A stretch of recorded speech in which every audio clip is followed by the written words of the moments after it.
नमस्कार। आज हम आपको रावण के पूर्व जन्म की कथा सुनाएंगे। किस प्रकार चक्रवर्ती सम्राट ब्राह्मण के श्राप के कारण राक्षस योनि को प्राप्त हुआ। आइए हम कथा की ओर चलते हैं। अब हम आपको वह पवित्र और प्राचीन कथा सुनाते हैं जो भगवान शिव ने पार्वती से कही थी। संसार प्रसिद्ध एक केकई देश है, वहां सत्यकेत नाम के राजा राज्य करते थे। राज्य का उत्तराधिकारी उनका बड़ा लड़का था जिसका नाम प्रताप भानु था। दूसरे पुत्र का नाम अरिमर्दन था। उसकी भुजाओं में अपार बल था, वह युद्ध के लिए सदा अटल रहता था। दोनों भाइयों में बड़ा मेल था और सच्ची प्रीत थी। राजा ज्येष्ठ पुत्र को राज्य दे दिया और स्वयं तपस्या करने के लिए जंगल में चले गए। प्रताप भानु जब राजा बना तो पूरे राज्य में उसकी जय जयकार होने लगी। राजा का हित करने वाला और शुक्राचार्य के समान बुद्धिमान धर्मरुच नामक उसका मंत्री था। इस प्रकार बुद्धिमान मंत्री और बलवान भाई के साथ राजा स्वयं बड़ा प्रतापी और रणधीर था। साथ ही अपार चतुरंगिणी सेना थी जिसमें असंख्य रण में जूझने और मरने वाले योद्धा थे। वह राजा दिग्विजय के लिए सेना सजाकर चला। लड़ाइयां हुई, उसने सब राजाओं को जीत लिया। भुजाओं के बल से उसने सातों द्वीपों को अपने बस में कर लिया और राजाओं से कर लेके उन्हें छोड़ दिया। इस प्रकार भानु प्रताप ही संपूर्ण पृथ्वी मंडल का एकमात्र चक्रवर्ती सम्राट था। राजा भानु प्रताप का बल प्राप्त करके भूमि कामधेनु के समान हो गई थी। उसके राज्य में प्रजा सब दुखों से रहित थी और सुखी थी। धर्मरुच मंत्री का भगवान के चरणों में प्रेम था। वह राजा के हित के लिए सदा ही उसको नीति सिखाया करता था। राजा सदा आदर पूर्वक सभी वैदिक धर्मों का पालन करता था। वेद और पुराणों में जितने प्रकार के यज्ञ कहे गए हैं, राजा ने उन सब यज्ञों को प्रेम सहित हजारों बार किया। राजा के हृदय में किसी प्रकार के फल की कामना न थी। वह बड़ा बुद्धिमान और ज्ञानी था। एक बार वह राजा घोड़े पर सवार होकर जंगल में शिकार करने के लिए गया। वहां जंगल में उसने अनेक उत्तम मृगों का शिकार किया। राजा ने वन में फिरते हुए एक सुअर को देखा जो दांतों के कारण ऐसा दिख पड़ता था मानो चंद्रमा को मुंह में पकड़कर राहु वन में छिपा हो। बड़ा होने के कारण चंद्रमा उसके मुंह में समाता नहीं था और वह क्रोधवश उस चंद्रमा को छोड़ना भी नहीं चाहता था। सुअर के भयानक दांतों की शोभा के साथ ही उसका शरीर अति विशाल और मोटा था। घोड़े की आहट पाकर वह घुरघुराता हुआ चौकन्ना हो गया। घोड़े को अपनी ओर आता देखकर सुअर पवन के वेग की तरह भागा। राजा ने तुरंत ही धनुष पर बाण चढ़ाया और सुअर पर प्रहार करने शुरू कर दिए। राजा ताक ताक कर तीर चलाता, परंतु सुअर छल पूर्वक अपने शरीर को बचाता था। वह कभी प्रकट होता था तो कभी अदृश्य हो जाता था। सुअर बहुत दूर घने जंगल में चला गया जहां हाथी घोड़े का डर नहीं था। राजा अकेला था और वन में क्लेश था, फिर भी राजा ने उसका पीछा नहीं छोड़ा। राजा को धैर्यवान देखकर सुअर भागकर पहाड़ की एक गहरी गुफा में जा घुसा। उस गुफा में पहुंचना कठिन था। राजा पछता कर लौट पड़ा। वह वन का रास्ता भूल गया। परिश्रम से थका हुआ और घोड़े समेत भूख प्यास से व्याकुल राजा नदी तालाब को खोजने लगा। वन में घूमते घूमते उसने एक आश्रम देखा जहां मुनि का वेश बनाए कपटी राजा रहता था। राजा भानु प्रताप ने उसका राज्य छीन लिया था और वह सेना को छोड़कर युद्ध से भाग गया था। प्रताप भानु के अच्छे दिन जानकर अपने बुरे समय का अनुमान करके उसके मन में बड़ी ग्लानि हुई। इस कारण वह न तो घर गया और न ही अभिमान होने के कारण उसने राजा प्रताप भानु से संधि की। दरिद्र की भांति मन ही मन में अपने क्रोध को दबाकर वह राजा तपस्वी के भेष में वन में रहता था। राजा प्रताप भानु उसी के पास गया। उसने तुरंत प्रताप भानु को पहचान लिया, परंतु प्यासा होने के कारण प्रताप भानु उसे न पहचान सका। सुंदर भेष देखकर राजा ने उसे महामुनि समझा और घोड़े से उतरकर प्रणाम किया। उसने परंतु अपना नाम उस कपटी मुनि को नहीं बतलाया। प्रताप भानु को प्यासा देखकर उसने सरोवर दिखा दिया। राजा हर्षित होकर घोड़े सहित उसने स्नान और जलपान किया। इसके बाद जब राजा की थकावट मिट गई, राजा सुखी हो गया, तब तपस्वी उसे अपने आश्रम में ले गया। उसने राजा को बैठने के लिए आसन प्रदान किया और फिर तपस्वी राजा से कोमल वाणी में बोला, तुम कौन हो? सुंदर युवक होकर जीवन की परवाह न करके अकेले वन में क्यों घूम रहे हो? तुम्हारे चक्रवर्ती राजा के लक्षण देखकर मुझे तुम पर बड़ी दया आती है। राजा ने कहा, हे मुनीश्वर, मैं प्रताप भानु का मंत्री हूँ। शिकार के लिए खेलते खेलते राह भूल गया हूँ। बड़े भाग्य से यहाँ पहुँचकर आपके चरणों के दर्शन हुए हैं। आपके दर्शन दुर्लभ थे, अतः जान पड़ता है मेरा कुछ भला होने वाला है। अंधेरी रात है, घना जंगल है, रास्ता नहीं है, इसलिए तुम आज यहीं रात ठहरो, सवेरा होते ही चले जाना। तुलसीदास जी कहते हैं, जैसी होनहार होनी होती है, सहायता वैसी मिल ही जाती है। या तो होनी आपको अपने पास बुला लेती है या इंसान स्वयं होनी के पास चलकर पहुंच जाता है। राजा प्रताप भानु के साथ ठीक वैसा ही हुआ। बहुत अच्छा कहकर राजे ने घोड़े को एक तरफ बांध दिया। अनेक प्रकार से मुनि की प्रशंसा की और उसके चरणों में वंदना करके अपने भाग्य को सहारा। फिर कोमल वाणी में कहा, हे प्रभु, मैं आपको अपना पिता समान जानकर आपसे एक निवेदन करता हूँ। राजा ने मुन को नहीं पहचाना, पर मुन राजा को अच्छी प्रकार से पहचान गया था। राजा तो शुद्ध हृदय का था, वह मुन कपटी और चतुर था। एक तो बैरी, फिर जात का छत्री। उस पर राजा वह छल बल से अपना काम बनाना चाहता था, लेकिन राजा प्रताप भान उसकी मनसा को समझे नहीं। वह अपने राज्य सुख को स्मरण करके दुखी था। उसकी छाती आबे की आग की तरह भीतर ही भीतर सुलग रही थी। राजा के सरल वचन सुनकर उसे अपने बैर की याद करके अपने हृदय में आनंदित हो गया। कपट में डुबोकर युक्त कोमल वाणी में बोला, अब हमारा नाम बेकारी है, क्योंकि हम निर्धन और घर द्वारहीन हैं। इस पर राजा ने कहा, जो आपके समान विज्ञान के निधान और सर्वदा अभिमान रहित होते हैं, वे अपने स्वरूप को सदा ही छिपाए रहते हैं। तभी तो संत और वेद पुकार पुकार करके कहते हैं कि अहंकार, ममता, मान रहित व्यक्ति ही भगवान को प्रिय होते हैं। आप कोई भी हो, मैं आपके चरणों में नमस्कार करता हूँ। हे स्वामी, अब मुझ पर कृपा कीजिए। अपने ऊपर राजा की स्वाभाविक प्रीत और अपने विषय को अधिक से अधिक विश्वास देखकर वह कपटी मुनि बोला। हर प्रकार से राजा को अपने वश में करके स्नेह दिखाता हुआ तपस्वी बोला, राजन सुनो, मुझे यहाँ रहते हुए पर्याप्त समय बीत गया है। मुझसे अब तक कोई नहीं मिला और नहीं मैं किसी को जानता हूँ, क्योंकि लोक प्रतिष्ठा अग्नि के समान होती है, जो तप रूपी वन को भी भस्म कर डालती है। तुलसीदास जी कहते हैं, सुंदर भेष देखकर मूढ़ ही नहीं अपितु विद्वान व्यक्ति भी भूखा खा जाते हैं। सुंदर मोर देखो, उसका वचन अमृत के समान है, किंतु मोर का जो आहार होता है वह सर्प होता है।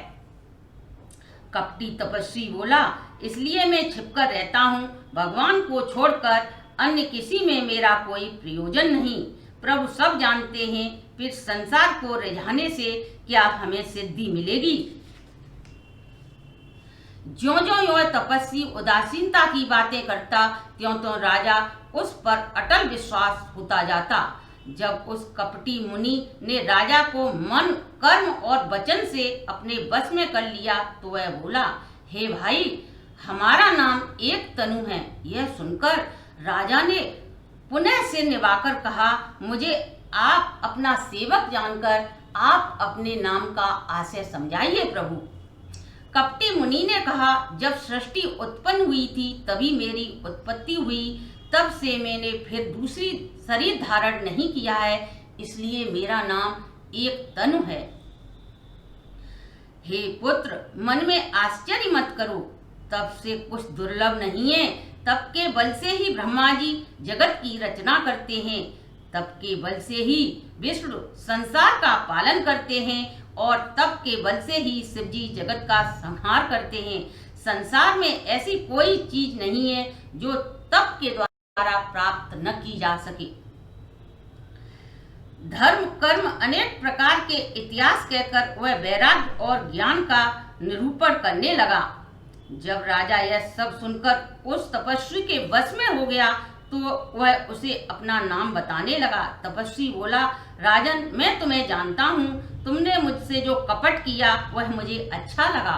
हे राजन, सुनो, ऐसी नीति है, राजा लोग हर कहीं अपना नाम नहीं बताते। तुम्हारी यही चतुराई जानकर मुझे तुमसे प्रेम हो गया। तुम्हारा नाम प्रताप भानु है और महाराजा सत्यकेत तुम्हारे पिता हैं। हे राजन, गुरु कृपा से यह सब मैं जानता हूँ। हे तात, तुम्हारी स्वाभाविक सरलता, प्रेम, विश्वास, नीति, निपुणता देखकर मेरे मन में तुम्हारे लिए ममता उत्पन्न हो गई है। अब मैं प्रसन्न हूँ, इसमें संदेह न करना। हे राजन, जो तुम्हारे मन को प्रिय लगे वही मांग लो। ऐसे वचन सुनकर राजा प्रसन्न हो गया और मुनि के पैर पकड़कर क्षमा याचना करने लगा। हे मुनि, आपके दर्शन से ही मुझे अर्थ, धर्म, काम और मोक्ष प्राप्त हुए हैं, फिर भी आपको प्रसन्न देखकर दुर्बल वर मांगने की मैं शोक रहित कोशिश कर रहा हूँ। मेरा शरीर वृद्धावस्था, मृत्यु और दुख से रहित हो जाए, मुझे युद्ध में कोई जीत न सके और पृथ्वी पर मेरा 100 कल्प तक एक छत्र निष्कंटक राज्य कर सकूं। तपस्वी बोला, हे राजन, ऐसा ही होगा, पर एक कठिनाई है। तप के बल से ब्राह्मण सदा बलवान रहते हैं, उनके क्रोध से रक्षा करने वाला कोई नहीं। अतः हे राजन, तुम यदि ब्राह्मण को अपने बस में कर लो तो ब्रह्मा, विष्णु और महेश भी तुम्हारा कुछ नहीं बिगाड़ सकता। अब राजा पूरी तरह उस कपटी मुनि के वश में था। ब्राह्मण कुल से जोर जबरदस्ती किसी की नहीं चल सकती। मैं अपनी दोनों भुजाएं उठाकर सत्य कहता हूँ, ब्राह्मणों के शाप के बिना तुम्हारा नाश नहीं हो सकता। राजा उसके वचन सुनकर बड़ा ही प्रसन्न हुआ और बोला, हे भगवान, अब मेरा अहित नहीं हो सकता। अब आपकी कृपा से मेरा सदा कल्याण ही होगा। एवं मस्त कहकर वह कपटी मुनि बोला, यदि तुम मेरे मिलने तथा राह भूल जाने की बात किसी को बताओगे तो इसमें मेरा कोई दोष नहीं है, तुम्हारा सर्वनाश हो जाएगा। हे भानु प्रताप, सुनो, इस बात को प्रकट करने से ब्राह्मण के शाप से तुम्हारा नाश हो जाएगा। अन्य किसी उपाय से चाहे ब्रह्मा और शंकर भी क्रोध करें, तुम्हारी मृत्यु नहीं होगी। राजा ने मुनि के चरण पकड़ लिए। हे कहा, स्वामी सत्य है, ब्राह्मण और गुरु के क्रोध से कौन रक्षा कर सकता है?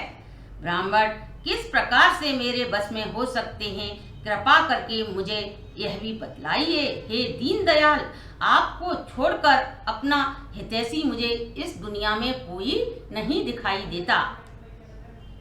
तपस्वी बोला, राजन, संसार में उपाय तो अनेक हैं, पर वे असाध्य हैं। इसकी सफलता भी निश्चित नहीं है। हाँ, मैं आपको एक सहज और सरल उपाय बताता हूँ, वह मुझे पता है।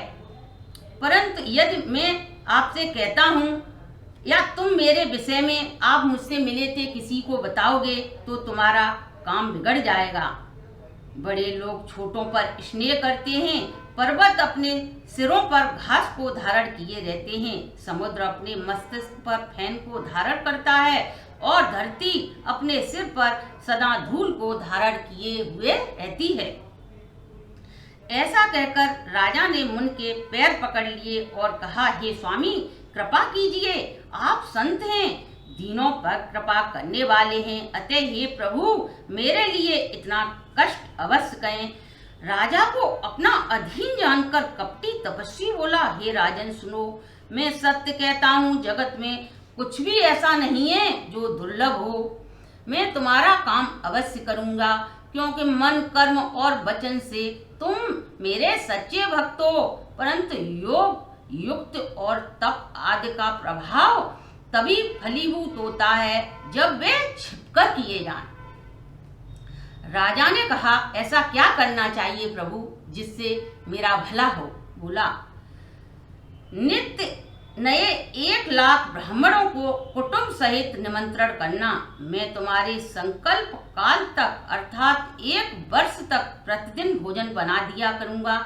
इस प्रकार अत्यंत थोड़े परिश्रम से वह ब्राह्मण तुम्हारे वश में हो जाएंगे। ब्राह्मण हवन, यज्ञ और सेवा पूजा करेंगे तो उस संबंध में देवता भी सहज तुम्हारे वश में हो जाएंगे, क्योंकि देवता हवन और उससे उनकी भूख तृप्त होती है।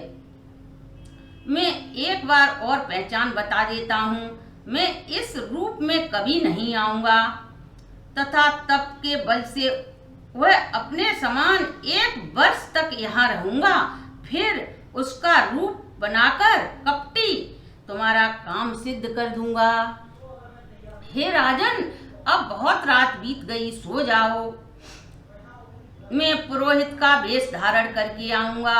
जब एकांत में तुम्हें बुलाकर सारी कथा सुनाऊंगा, तब तुम मुझे पहचान लेना।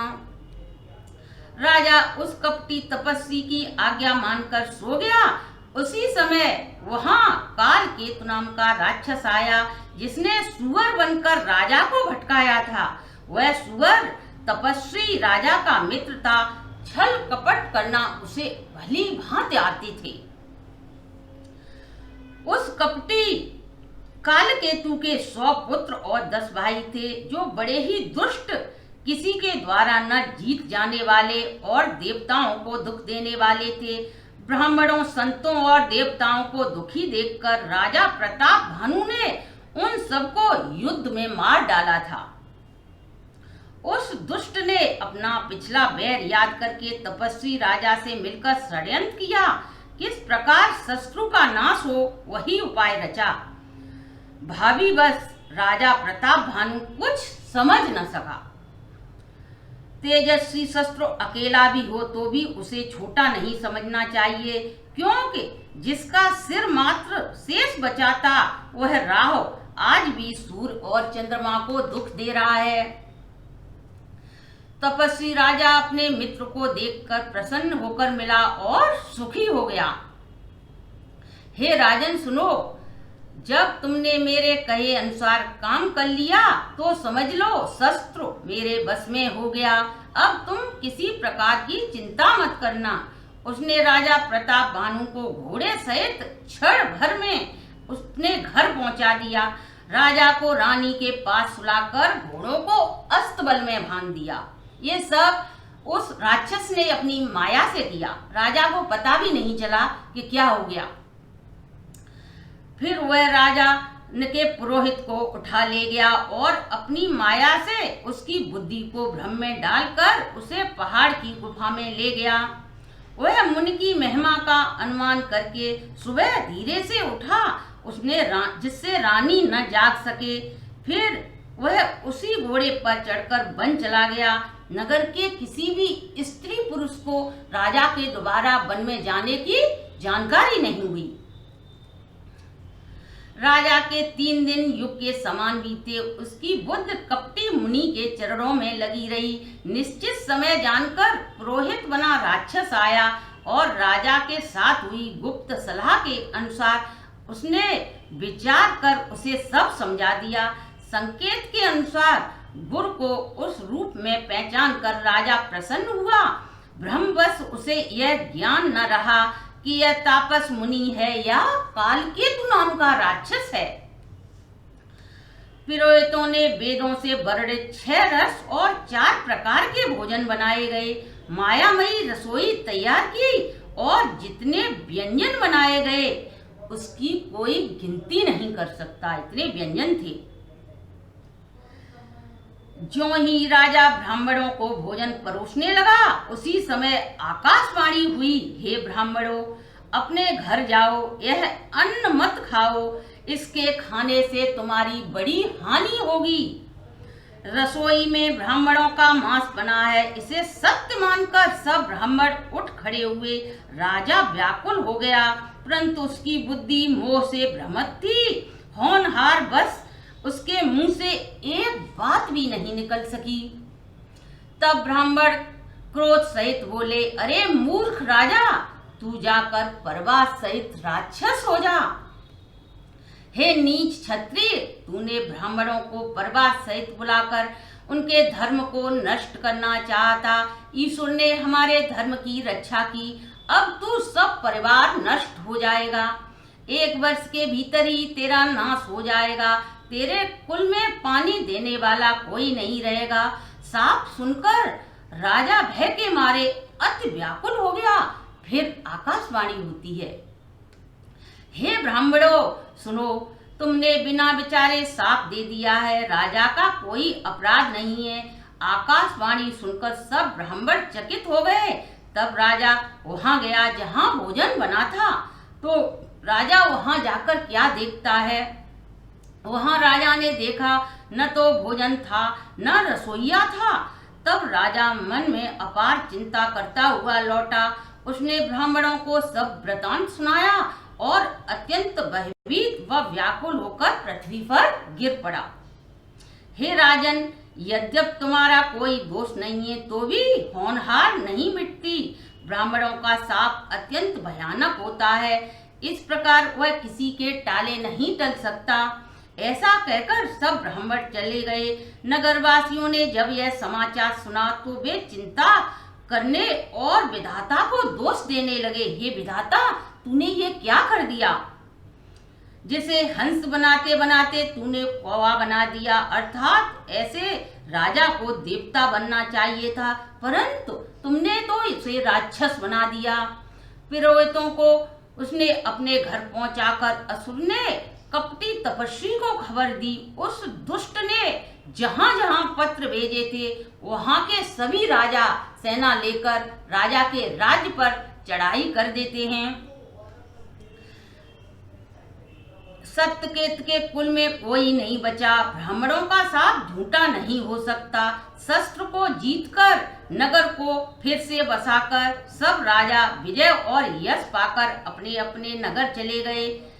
याज्ञवल्क्य जी कहते हैं, हे भारद्वाज सुनो, विधाता जब जिसके विपरीत होते हैं तब उसके लिए धूल सुमेर पर्वत के समान, पिता यम के समान और रस्सी सर्प के समान हो जाती है। वही राजा प्रताप भानु के साथ हुआ। सुनो, समय पाकर वही राजा पर्वत सहित रावण नाम का राक्षस हुआ, जिसके 10 सिर और 20 भुजाएं थीं। वह प्रचंड शूरवीर था। अरमर्दन नामक राजा का छोटा भाई कुंभकर्ण हुआ, और वह जो राजा का मंत्री था जिसका नाम धर्मरुचि था, वह रावण का भाई विभीषण हुआ। जिसे सारा जगत जानता है, वह शिव भक्त ज्ञान विज्ञान का भंडार था, और राजा के पुत्र और सेवक सभी भयानक राक्षस हुए। ये तो आज की कथा थी। अगली कथा को लेकर हम आपके सामने फिर उपस्थित होंगे। तब तक के लिए नमस्कार।